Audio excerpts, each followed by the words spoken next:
Hello everyone, welcome back to my YouTube channel. This is the part 2 of portal hypertension, जिसके अंदर आज मैं clinical features discuss करूंगी portal hypertension के। उससे पहले जस्ट एक क्विक रिवीजन हम जो हमारा प्रीवियस लेक्चर उसका एक कर लेते हैं।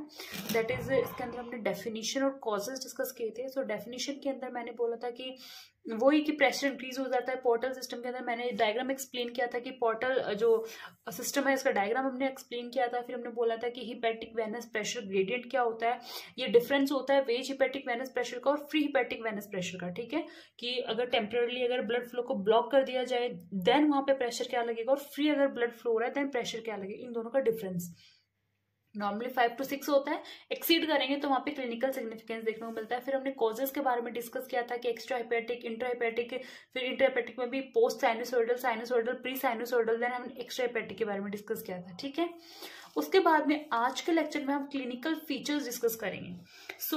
मैं चाहती हूँ कि हम एक भी क्लिनिकल फीचर को हम रटें नहीं, हम समझने की कोशिश करेंगे कि आखिर क्या क्या हो सकता है। ठीक है, वो अगर हम समझेंगे तो हमें ज्यादा टाइम तक वो चीज हमारी मेमोरी के अंदर होगी।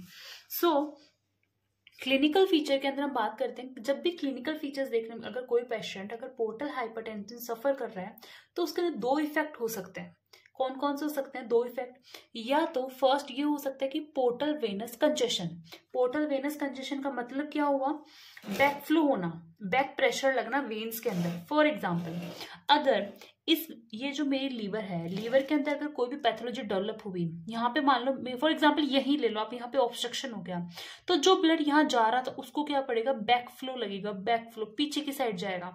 और जैसे इसमें हमने बोला था पीछे की साइड क्या है, स्प्लीन है, और भी हमारे जो इंटेस्टाइन वगैरह वाले पोर्शंस है, हमारे स्टमक वगैरह भी है, तो इन पे जाएगा वो ब्लड जो है वापस इनमें जाएगा।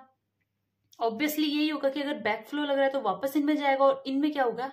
इनमें कोई ना कोई पैथोलॉजी जो हमें देखने को मिलेगी। फॉर एग्जांपल आगे मैं डिस्कस करूंगी ये चीज। ठीक है, दूसरा कोलेट्रल वेसल फॉर्मेशन हो सकते हैं। कोलेट्रल वेसल फॉर्मेशन क्या हो सकते हैं? फॉर एग्जांपल अगर यहाँ पे ऑब्स्ट्रक्शन है तो लीवर क्या कोशिश करेगी कि यहाँ से डायरेक्ट में एक बाईपास निकाल दूं कि मुझे लीवर के पास ब्लड ले जाने की जरूरत ही ना पड़े।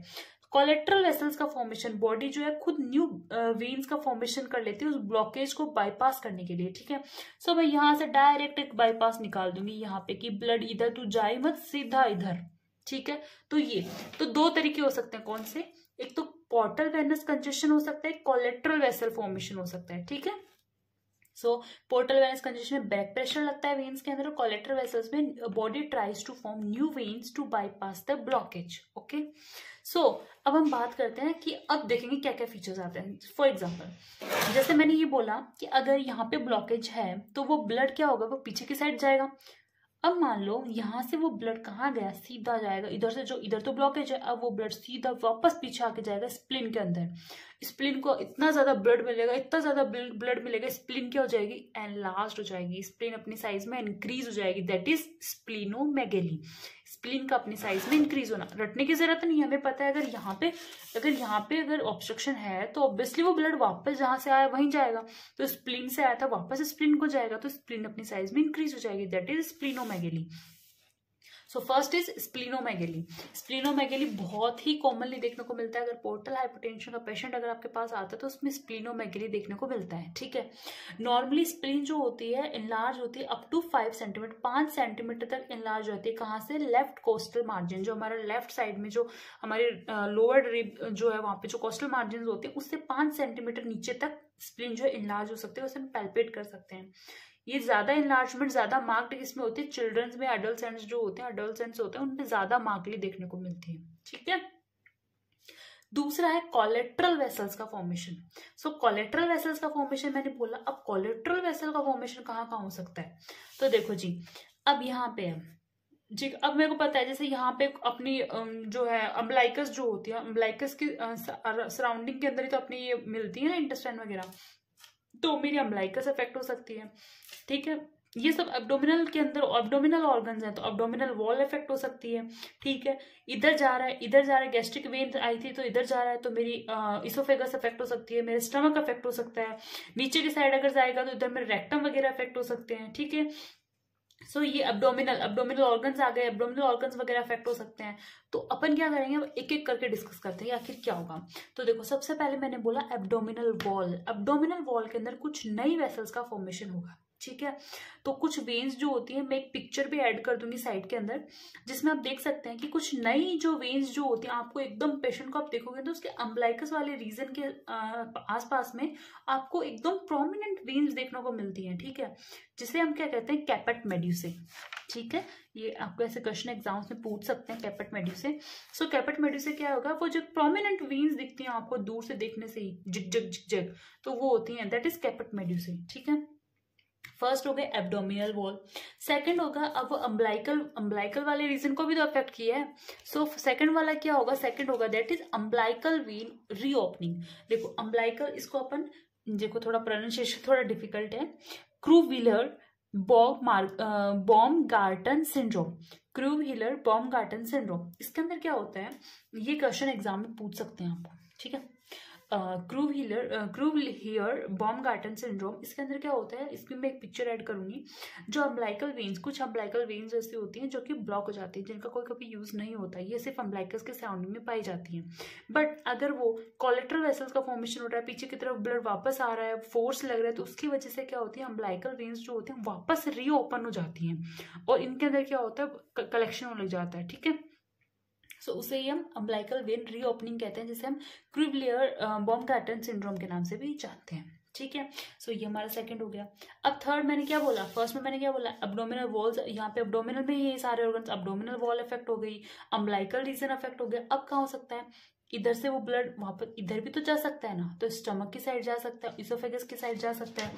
सो वही होगा, देखो इसोफेगस और स्टमक के अंदर क्या होता है, सबसे इंपॉर्टेंट कोलेटरल वेसल्स के अंदर इसोफेगस और स्टमक के अंदर ही देखने को मिलती हैं। सो स्टमक और इसोफेगस के अंदर बहुत सारी जो है प्रोमिनेंट वेन्स वगैरह देखने को मिलती हैं अपन को, ठीक है। और जो सबसे ज्यादा मतलब प्रेशर वगैरह बहुत ज़्यादा हो जाता है और जो ब्लीडिंग वगैरह होती है ना, वो भी ज़्यादातर इसोफेगस और स्टमक की जो प्रोमिनेंट वेन्स होती है ना, उन्हीं के अंदर देखने को मिलती है। दूसरा, रेक्टम में भी इफेक्ट हो सकती है, रेक्टम के अंदर रेक्टल वेराइसिस भी डेवलप हो सकते हैं, ठीक है, और वहाँ पे ब्लीडिंग हो सकती है। फिर लास्ट वाला है E, that is porto pulmonary shunt. तो हमने पोर्टो सिस्टमिक शंट तो हमने पढ़ा है कि पोर्टल वेन और सिस्टमिक सर्कुलेशन के बीच में शंटिंग हो जाए, डायरेक्ट बाईपास हो जाए, बट यहाँ पे porto pulmonary shunt. Porto pulmonary, portal vein और पल्मोनरी मीन्स लंग, तो पोर्टल वेन और लंग के बीच में अगर एक शंट बाईपास क्रिएट हो जाए, फॉर एग्जाम्पल ये मेरी पोर्टल वेन है और फॉर एग्जाम्पल इधर मेरे लंग्स हैं, ठीक है, तो पोर्टल वेन और लंग के बीच में अगर एक बाईपास, अब देखो यहाँ से ब्लड पोर्टल वेन से लीवर में जाता है, लीवर से हिपेटिक वेन के थ्रू इंफीरियर वेना के बाद राइट एट्रियम के पास लेके जाएगी, राइट से जाएगा लेफ्ट एट्रियम, फिर लेफ्ट एट्रियम से वापस लंग के पास ही तो ब्लड जाता है प्योरीफाई होने के लिए। बट इसमें क्या हुआ, पोर्टल वेन से डायरेक्टली उस ब्लड को लंग्स के पास ले जाया गया प्योरीफाई के लिए, ठीक है। सो ये पोर्टो पल्मोनरी शंट होता है, इसके अंदर क्या होता है, लीवर से डायरेक्टली बाईपास होता है और लंग के पास जाता है। बट इसके अंदर क्या होता है कि जैसे अब जो पोर्टल वेन में तो इम्प्योर ब्लड होता है ना, कि जो डायरेक्टली जो अपने कुछ खाना वाना जो भी हमारे इंटेस्टाइन का कंटेंट था उसको डायरेक्टली वहां से एब्जॉर्प्शन होता है और वो पूरा पोर्टल वेन में होता है। तो जरूरी तो नहीं हम सब सही खाते हैं, बहुत सारे टॉक्सिन्स भी होते हैं, फॉर एग्जाम्पल मरकेप्टेन एक प्रकार का टॉक्सिन होता है जो पोर्टल वेन के वाला जो अब्जॉर्प्शन वाला फ्लूइड जो ब्लड है उसमें होता है, ठीक है। और ये डायरेक्टली कहाँ चला जाएगा, ये डायरेक्टली चला जाएगा हमारे लंग्स के अंदर इस पोर्टो पल्मोनरी शंट की वजह से। और लंग के अंदर जाके मरकेप्टेन क्या कॉज करता है, फेटर हिपेटिकस। फेटर हिपेटिकस जो होता है एक मस्टी स्वीट ब्रेथ, मतलब कुछ अजीब सा टेस्ट वाली एक जो ब्रेथ, सांस के अंदर पेशेंट की स्मेल आएगी, ब्रेथ में जो स्मेल हो जाती है, दैट इज फेटर हिपेटिकस। आपको ये नाम याद करना है, फेटर हिपेटिकस, ठीक है। इसके अंदर 2-3 ऐसे क्वेश्चंस हैं, जैसे क्रूविलियर बॉम-गार्टन सिंड्रोम है, कैपेट मेड्यूसा है, फेटर हिपेटिकस है, तो ऐसे क्वेश्चंस पूछ सकते हैं। तो मरकेप्टेन जो टॉक्सिन होता है उसकी वजह से ये देखने को मिलती है, ठीक है। उसके बाद में कोलेटरल वेसल्स हो गए, स्प्लेनोमेगाली होगी, फिर एसाइटिस भी हो सकता है। एसाइटिस में क्या होता है, जो प्रेशर वगैरह पोर्टल सिस्टम प्रेशर वगैरह इंक्रीज होने की वजह से जो है साल्ट और वाटर वगैरह जो उनका रिटेंशन होता है, साल्ट वाटर का रिटेंशन होगा, वो हमारे पेरिटोनियल कैविटी के अंदर एक्यूमुलेट होंगे और एसाइटिस हो जाएगी, पेट में पानी भर जाएगा पेशेंट के। And last one, that is fourth one is variceal bleeding. देखो वेराइसियल ब्लीडिंग जो है, आगे मैं इसको पूरा अच्छे से एक लेक्चर और लेंगे वेराइसियल ब्लीडिंग के ऊपर। सो वेराइसियल ब्लीडिंग में क्या होता है कि जो रिस्क होता है ब्लीडिंग का, मतलब जैसे कि नई नई, मैंने बोला नई नई वेन्स वगैरह बन गई, जैसे फॉर एग्जांपल इसोफेगस और स्टमक के अंदर कुछ नई वेसल्स का फॉर्मेशन हो जाते हैं, जैसे कोलेट्रल वेसल्स, अगर जिसे हम वेराइसल्स भी कह सकते हैं, वेन्स, न्यू वेन्स।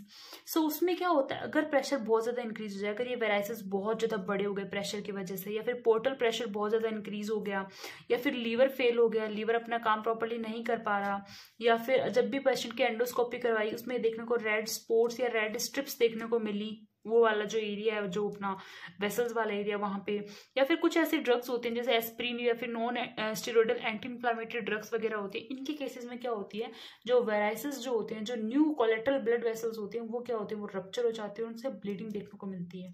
ये प्रकार कॉम्प्लिकेशन भी होता है जो पेशेंट को अफेक्ट करेगा, लाइफ थ्रेटनिंग हो सकता है ये। ये हमारे क्लिनिकल फीचर हुए। आई होप आपको ये पोर्टल हाइपरटेंशन समझ में आया होगा।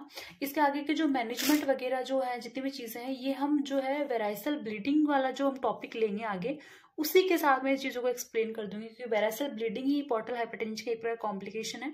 उसके साथ में ही इसके मैनेजमेंट वगैरह को हम इंक्लूड कर लेंगे, ठीक है। अगर आपको कोई भी कंफ्यूजन है इससे रिलेटेड तो आप मुझे कमेंट सेक्शन के अंदर कमेंट कर सकते हैं। Okay, thank you.